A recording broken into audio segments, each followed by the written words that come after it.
Hello and welcome to Making Media Now, the Filmmakers Collaborative podcast. I'm your host, Michael Azevedo. My guest on this episode is Angela Lynn Tucker, the director of an inspiring and informative new documentary called The Inquisitor, which tells the story of the life and career of Barbara Jordan. As a young girl growing up in Houston's Fifth Ward, Barbara Jordan was taught to defy expectations. She understood that to succeed, she would need to forge her own path. With relentless determination and unyielding tenacity, she made history as Texas's first black state senator, and in 1972, the first Southern black woman elected to the U.S. House of Representatives. In a world dominated by white men, she moved with deft skill, earning both their respect and their fear. At the time when the idea of a black woman holding power seemed inconceivable, she created a roadmap for change. The Inquisitor chronicles the life of Barbara Jordan, whose electrifying voice and moral clarity during Richard Nixon's impeachment captivated the nation, earning her the moniker, the Inquisitor. The film will premiere on February 23rd on PBS as part of the Independent Lens series. Here's the trailer. Barbara Jordan. Growing up in Texas, I've always known the name. The first black woman elected to Congress from the South. Her speeches are kind of like hearing the voice of God. My faith is total, and I am not going to be a spectator to the destruction of the Constitution. A lot of men had reservations. Could Barbara fit in? She was able to reach out to people on all sides and pull them together. Making Media Now is sponsored by Filmmakers Collaborative, a nonprofit organization dedicated to supporting media makers from across the creative spectrum. From providing fiscal sponsorship to presenting an array of informative and educational programs, Filmmakers Collaborative supports creatives at every step in their journey. To learn more, visit filmmakerscollab.org. And if you're enjoying this podcast, please do like, share, follow. On to my conversation now with Angela Lynn Tucker. Angela Lynn Tucker, welcome to Making Media Now. Thanks so much for having me.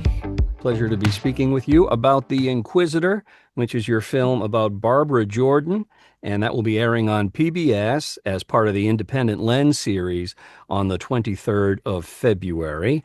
And we'll make sure that in this podcast episode, all the links to the schedule and the website of the film itself is available. So let's get into this. Tell me about how the life and the work of Barbara Jordan came onto your radar, and what was it that you felt was so compelling that you would devote at least 5 years of your life telling her story? I mean, going back, I'm born and raised in New York City, and my parents were very kind of politically active. So politics have been something that has been a part of my life for a long time. My mom worked for SNCC and for Jesse Jackson, and so that I did have kind of a background of just kind of caring about Black politics. But I had been working on a series of films about Black women and political power in the South, where I live now. And I'd made these two short films. And for one of the films, my archivist showed me Barbara Jordan's Watergate speech. And I had never heard of Barbara Jordan. And he was like, well, you got to check this out. And her Watergate speech is this like incredibly compelling speech. If you haven't heard it, just Google Barbara Jordan Watergate speech. And it's just, she has this incredible voice. And in the speech, she talks about this notion of we the people. And when the Constitution was created, she wasn't being thought of, because we know that the people who wrote the Constitution all had slaves, and she was not kind of who it was written for. She was still kind of saying that we need to use the Constitution as a document to govern this country for everybody and for the rights for everybody. And I just immediately was blown away by her. I mean, she just has such an incredible, compelling presence. So I looked her up thinking, I'm sure there's a documentary about her and I'll just watch it and I'll learn more, which is, how we learn more about everything these days. And that documentary did not exist. And that sort of got me, thinking like, oh, maybe she would be a good person to make a documentary about. And that was the end of 2019 that I sort of had the idea. So yeah, it took about 5 years to make. And what did you find in terms of how much richness of archival material was available for you?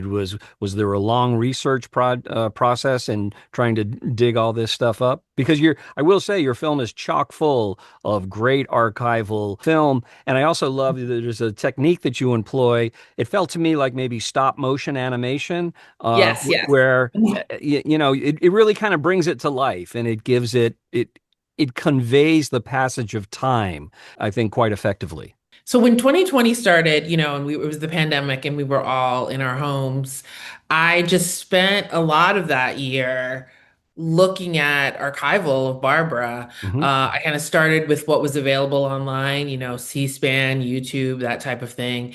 And I was really trying to figure out, what kind of film I could make about her. Hmm. There was a moment where I thought I would make it sort of Amy style, where it would be all archival and no interviews, and it would be all audio interviews. And so I just kind of watched everything I could get my hands on and hired an archivist to look, in different places for any footage about Barbara. And what became really clear was there was a lot of footage of her as a public figure, but kind of her as a private figure, that was going to be harder to find.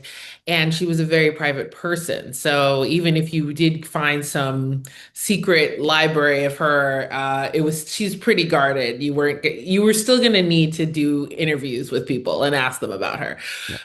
and do sit down interviews. So, we had two archive producers on this film, and I mean, our co-producer and our assistant producer and myself were all researching all at the same time. So it was a very big project for all of us. Because again, you want to find those kind of gems that are her kind of being herself, not just her being a public figure. So even little things, we include a lot of moments where she's making faces at things that people are saying and things like that. So you get more of a sense of her personality. Yeah. But for the stop motion, we worked with this incredible animator named Kelly Gallagher, and she really specializes in doing this great stop motion animation with archival photos. And that's what we wanted to do. Barbara Jordan has passed away. So when you're making a film about somebody who is no longer with us, you have to kind of think about how can you make their presence felt in the Right. film. And Yeah, the yeah. stop motion was the way we did that. It's an interesting spin on the usual kind of moves on stills that you see in historical documentaries. There's the Mhm. that 3D element, I think, just makes it more vivid. So you mentioned you becoming first kind of interested in her based on the speech that she gives at the opening of the Watergate hearings, the investigation into what became the downfall of Richard Nixon back in Yeah. 72, 73. She becomes the first Southern black woman to join Congress in 72. But let's move backward in time, Yeah. before she gets to Washington. Tell us a little bit about the environment that she grew up in, and maybe some of what you discovered to be formative experiences and the most influential people in her life. Yeah, I mean, she was born and raised in Houston in the Fifth Ward. So in a poor environment, all black, but very loving family. Hmm. And her father eventually becomes a pastor. And but her probably the most influential person for her when she was very young is her grandfather. And her grandfather's his own, interesting documentary, but he really took to Barbara and I think really saw something in her. He was a junk man and they would go and, sell junk that they would get, around the city. And Barbara carried a photo of her grandfather with her always until the day she died. Like he was somebody who really saw her and understood her. And so, I think that relationship was hugely informative for her. And then she went to TSU, Texas Southern University in Houston. And, at TSU met a debate coach who was hugely informative. He worked with Martin Luther King Jr., and he was a very prominent debate coach. And he really helped her. I wouldn't say he taught her how to speak. Her father was a pastor. She went to church. She was very active in the church. She had a little bit of that beforehand, but being on the debate team and being the only woman on the debate team at like a poor HBCU, she was really able to understand, how to create an argument, how to debate. And we get into that in the film. But, something that she became famous for, and actually something that Dan Rather, that's when he first heard of her, was TSU debated against Harvard University. Yeah. And that is something that just did not happen. And so they tied, but, a lot of people feel like if this HBCU tied with Harvard, they probably won. Was it just too So radical to give them the victory? So I they think basically so. had to That's say, what, let's say a yeah, tie Barbara is the says they victory. won. Like I actually had to go back and fact check because Yeah. she just says they won everywhere. And then I was like, I don't think they won. Do you But know I what think the it was just too radical. do you know what the issue was they were debating? I don't know what the issue was they were debating, but Yeah. it was all over the newspapers, Yeah. and that's when Dan Rather, who grew up in Houston, And features in your film. and features in the film, first heard of Barbara Jordan. So I thought that was one of those news stories that you hear about Yeah. that people say everyone was talking about this, but then to have Dan Rather in his interview say, "Oh yeah, that was when I first heard about her." I was like, "Who is this person?" Yeah, Um, and that characteristic, her eloquence and her style of oration really comes vividly through in your film, and becomes kind of a defining characteristic of her throughout her political life. In addition to being a Black woman in Texas and then in Texas politics, how much was her style, her speaking style, the way she presented herself, how much of that was a huge differentiator? Oh, I mean, her ability to not just debate, but to engage with a level of debate that she could, Yeah. was a huge differentiator. When she went to, after TSU, she went to law school at Boston University. And there, and we couldn't really feature this in the film, but it's a hugely important thing. Howard Thurman, who is a philosopher who was also very influential to Martin Luther King Jr., she started attending his services. And I think that was when she sort of started to understand how to combine, okay, Hmm. how do you speak, but then also how do you have these philosophical ideas in your speeches and Right. still have them resonate with people. So, I mean, she was able to really give speeches at a level that, I mean, even if you wanted to underestimate her because she was a Black woman, you just couldn't.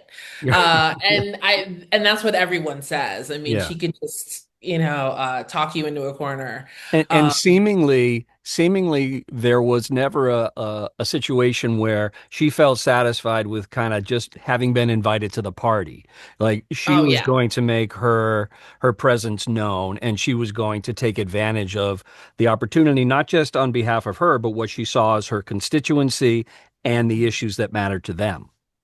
Yeah, I mean, she took her jobs very seriously.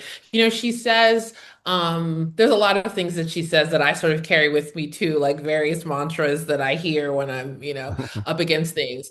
And, she says, she didn't want to be run of the mill. She Yes. wanted to be superior. Yeah. And just the fact that she said that, that was just that takes a lot of self-esteem to say. Absolutely. Yeah. But she wanted to be superior, and she was, and everybody knew she was. Right. Um, an interesting thing that's not in the film, but is because there's so many interesting things about her that didn't make it, but she campaigned for John F. Kennedy and in Texas when she Yep. was in her 20s. And Hmm. that what people say that she was very influential in getting him Texas, And and it was really just her giving speeches to like the unions and to, all of these different people.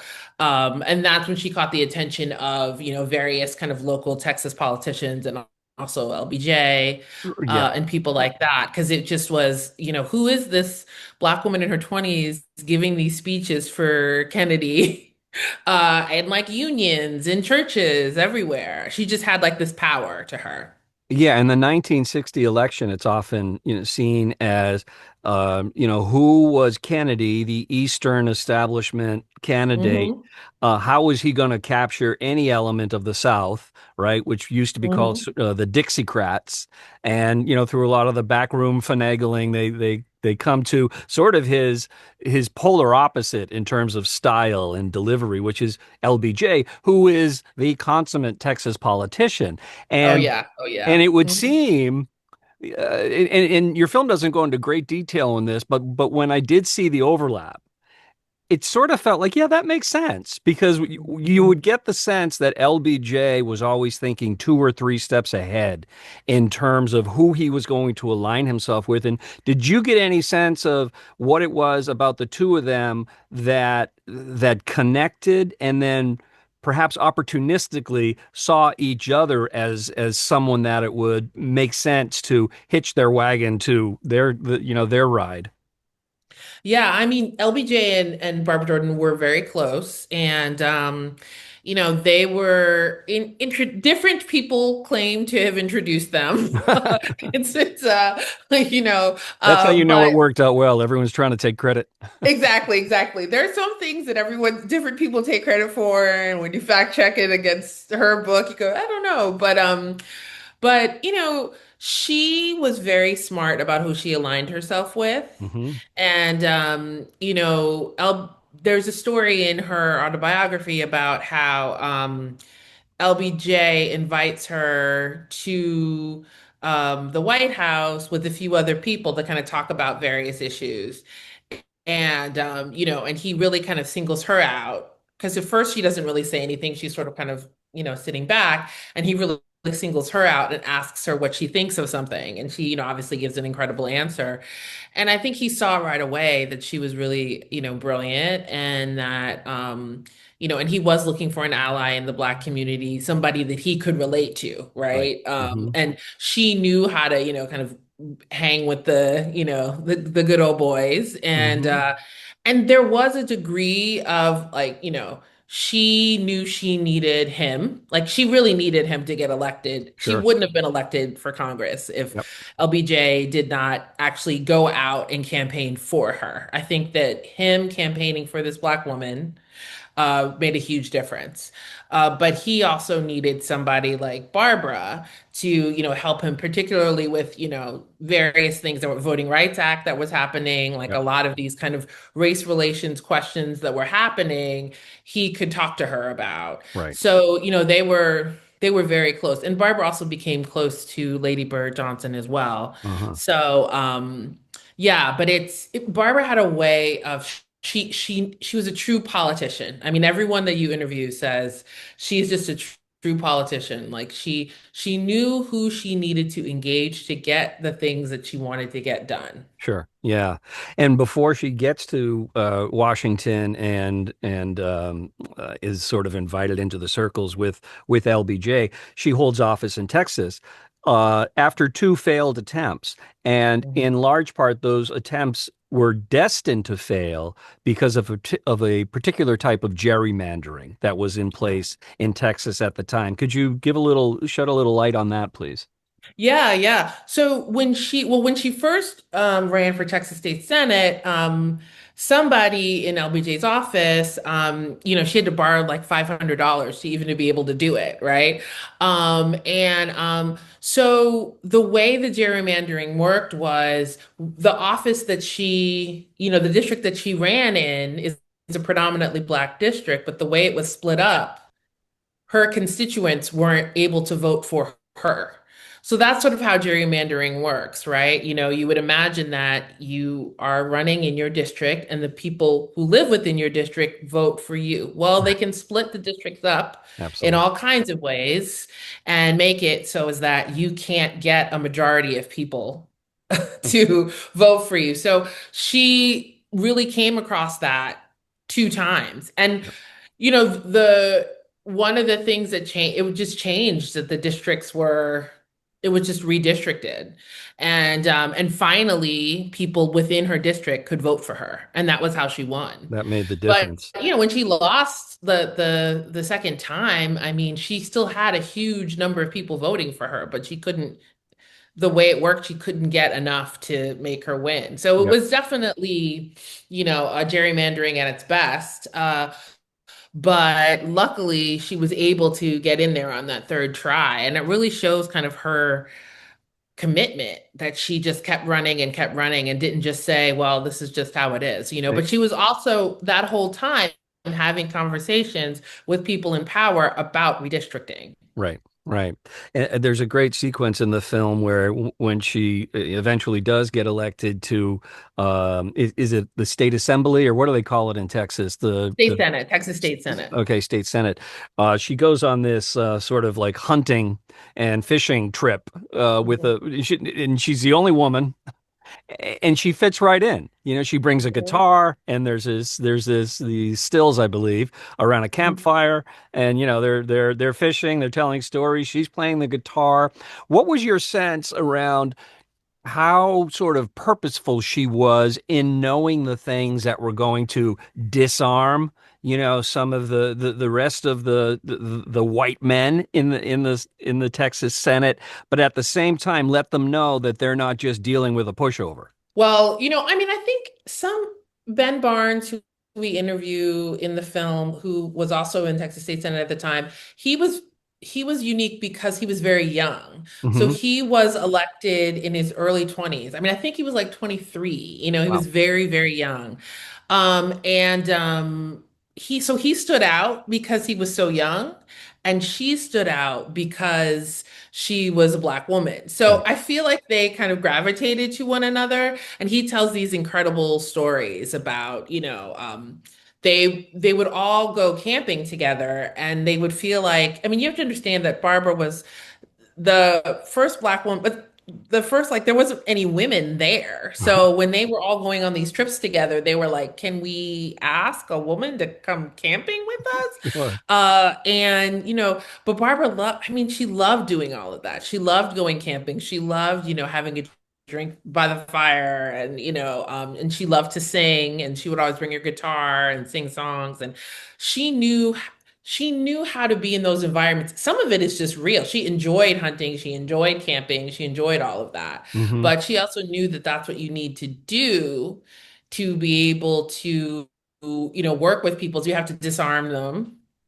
And what Mary Beth Rogers, who wrote a biography about Barbara Jordan, says, many of these women had no relationships with Black women. The only Black women they knew were maids in their houses. Right. So they really needed to be disarmed and get to know Barbara and see that she was, just like them.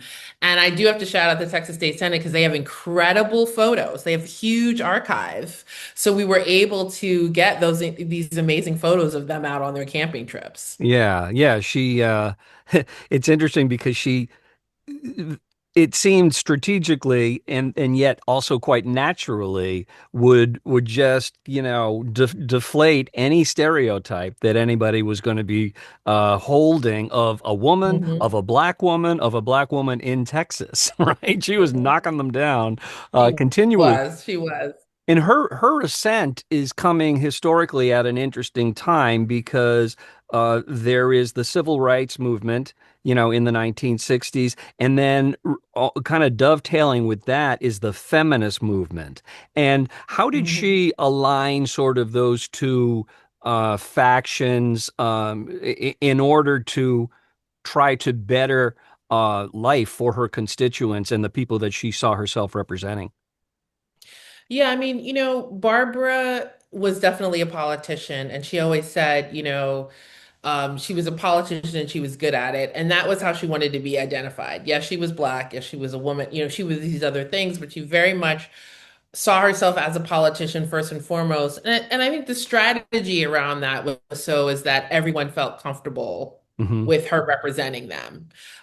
So she couldn't really be as, I'm a Black person first or I'm a woman first. So she had to be very strategic about the moments that she was sort of out there fighting for the rights of women. But she did a lot of things behind the scenes, Sure. and pushed a lot of bills behind, through. Yep. So, there was a lot of different feminist conferences that she spoke at because she was such an incredible speaker. People would invite her to speak all the time. So she was definitely vocal, but not as vocal. When she eventually went to Congress, I think that there was a concern that she wasn't going to be as vocal because she was, just kind of she was able to play all sides, but she chose her moments and was Sure. sort of out there in the moments that she needed to be.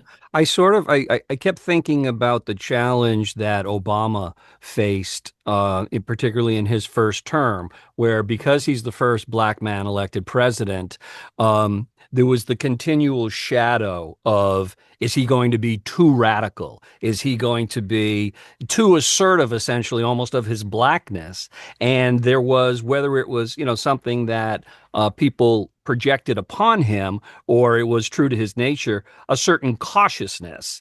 But that's kind of the nature of politics, right? You're going to disappoint a portion even of your base from time to time. And she seemed to be someone who knew that was part of the formula and she could live with that.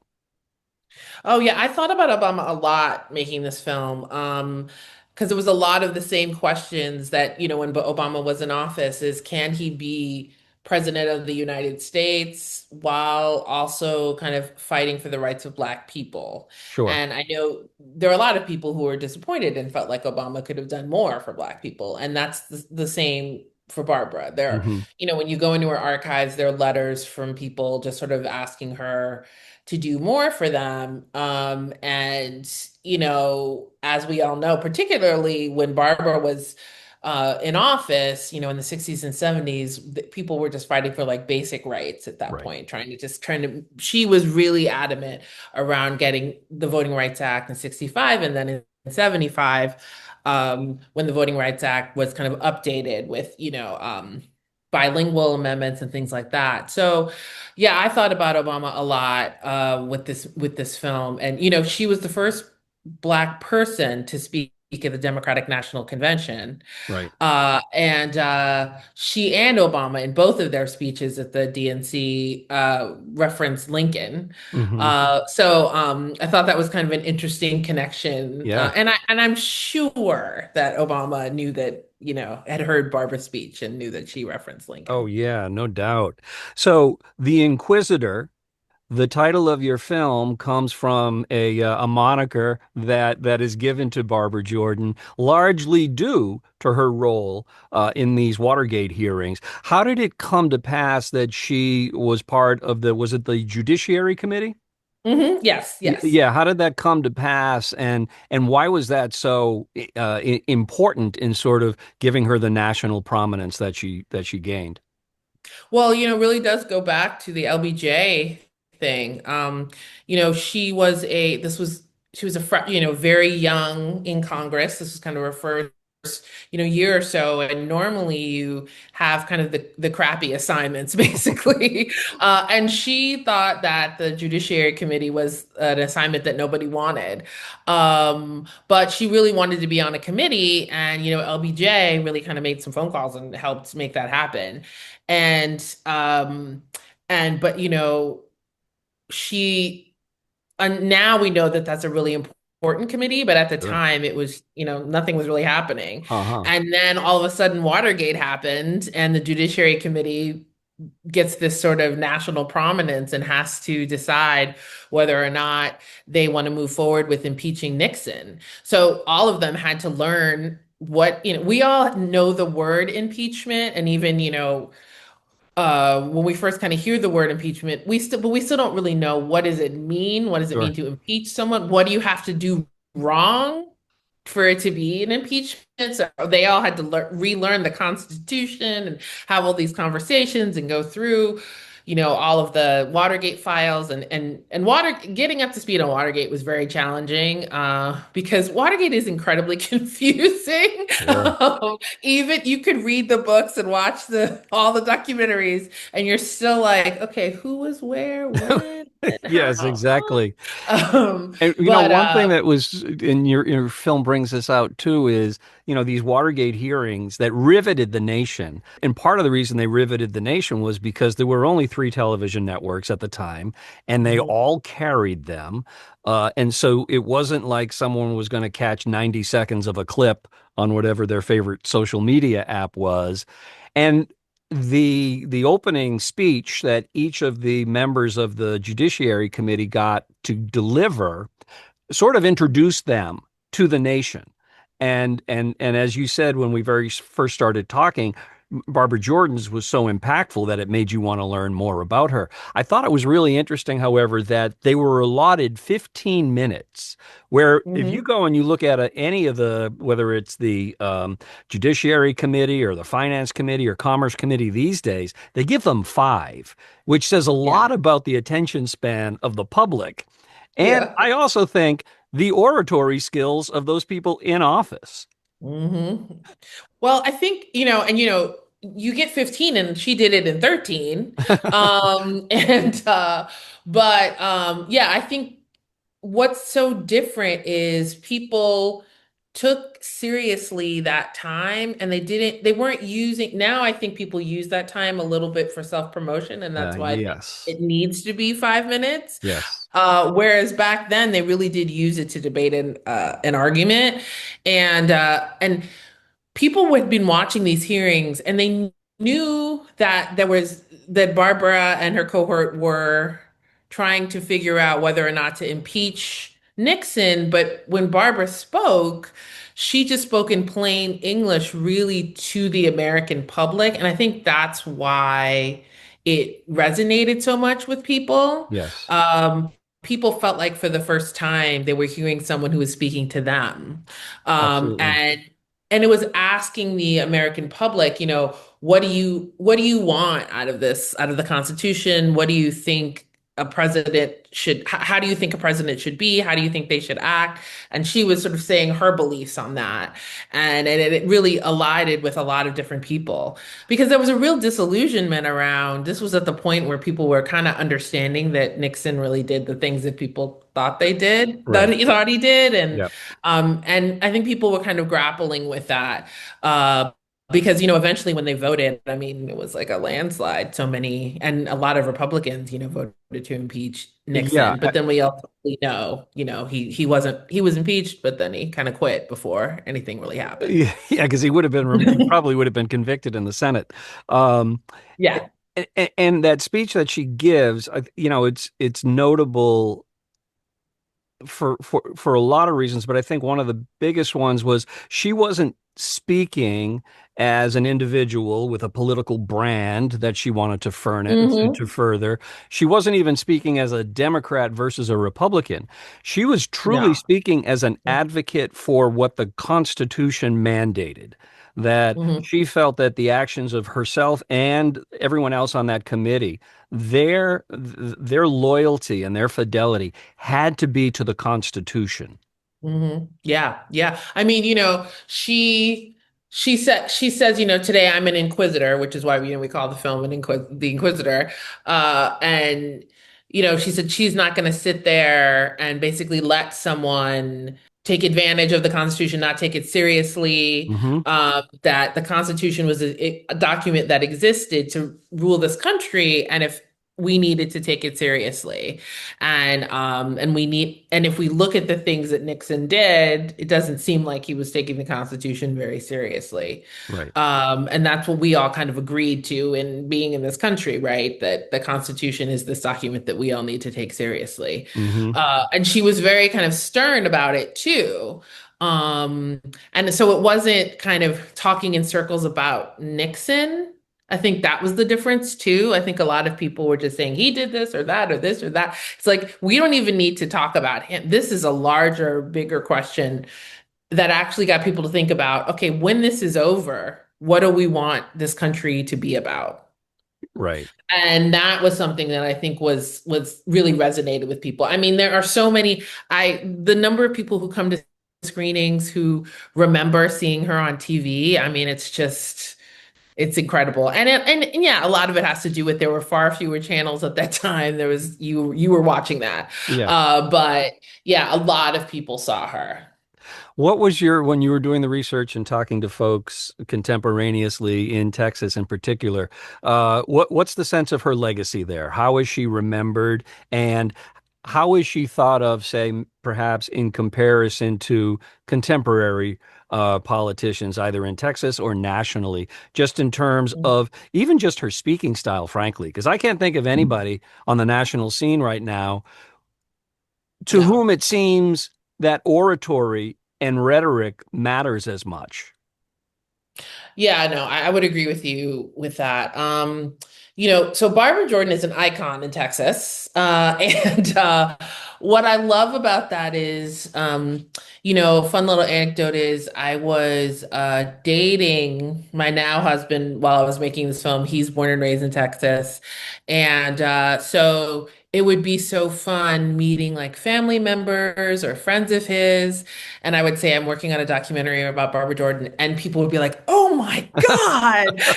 it was like I was making a film about Beyonce. I mean, Texas. There's a terminal at the Austin airport named after her. There's numerous statues, schools named after her. So, and in Texas, they do a year of Texas history. Yeah. Everybody has to take a year of Texas history. So that's why Texans know so much about Texas, is they have Yeah. this year of Texas history, and Barbara's all over it. Yeah. But also many politicians. I mean, she was close with Bill Clinton, and she's a hero of Obama. She was a Stacey Abrams professor in college, in grad school. And when I think about someone who I feel makes me think of Barbara, I think of Stacey Abrams. Maybe because of, their kind of overlap, but this kind of holding people accountable, caring about voting rights. And also, Barbara ultimately leaves politics and becomes a professor and is very active in other ways. And I think Stacey Abrams makes me think of that in terms of how she's able to really make change without even being in an elected office. Yeah. I think about her in terms of oration. I mean, no one can speak like her. Just no one even comes close. There's a lot of, incredible, particularly Black Texas politicians who are kind of fighting the fight. Hmm. Jasmine Crockett being one of them, Who's in also terms in of your just film. trying to, yeah, who's in the film. Yeah. Yeah. And Barbara Seat just got her seat in Congress. They just elected someone new. This person, Christian McAfee, is a young Texas politician who, Hmm. I'm excited to see what he does. So there's a lot of people who are fighting the fight right now. Yeah, and of the many pieces of eloquence that's attributed to her in the film, she's got this great line. She says, "What Americans want is simple. They want an America as good as its promise," Mhm. which which is, such I think, just a wonderful sentiment because it's not about what are you doing for me right now as an individual. It's more, let's reach higher. Let's aim further, and let's challenge each other to be the best versions of ourselves. Yeah, I mean that's the line that she has that I think is the most popular, that everyone kind of in America as good as its promise. That's everybody resonates with that. And Right. she's really able to come up with these sound bites that um affect everyone. So it doesn't even necessarily matter what your political party is. Yes, exactly. And America as good as its promise, you Yeah. know, It's a that's bit of a one size fits all, uh, yeah, but exactly. but it's urging us on to betterment. And Hmm. and she was somebody, just because of having so many, the odds stacked against her socioeconomically, by virtue of her race, by virtue of her gender. In each instance, she she wanted to be as good as her own promise. Yes, yes. And I she mean, held quite a she bit. really, yeah, she really pushed people to work harder and try harder. And that's something that I think people really kind of respect and admire Right. about her.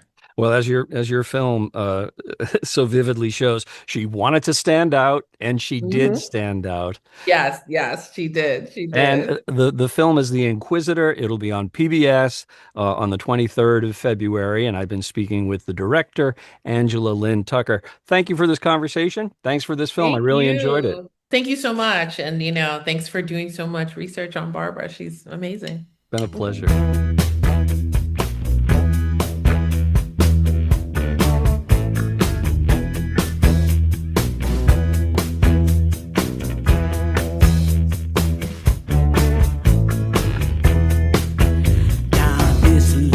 Light of mine, I'm gonna let it shine.